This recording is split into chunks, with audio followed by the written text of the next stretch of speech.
स्वामींचे हे 3 गुरुवार करून बघा. मनामध्ये विश्वास ठेवून, मनोभावाने, विश्वासाने आणि श्रद्धेने तुम्हाला हे 3 गुरुवार करायचे आहेत.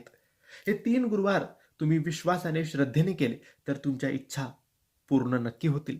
स्वामी प्रसन्न नक्की होतील. तुम्हाला अनुभव नक्की येईल. मित्रांनो, फक्त 3 गुरुवार आणि तुमची प्रत्येक इच्छा पूर्ण होणारच. स्वामी समर्थांच्या कृपेने जीवनात चमत्कार घडतात. हा एक गुप्त व्रत आहे, जो श्रद्धेने केल्यास कोणतीही अडचण सुटते, मागितलेले मिळते.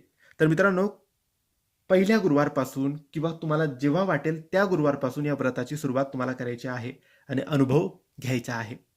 तुम्हाला 3 गुरुवार हे व्रत करायचे आहे. कोणत्याही गुरुवारी काही अडचण, सुतक किंवा काहीही प्रॉब्लेम आली तर मग तुम्हाला नवीन 3 गुरुवार करावे लागतील. हे लक्षात ठेवा.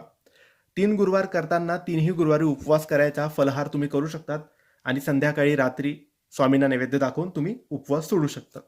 हे झालं उपवास कसा करायचा आणि नियमांचं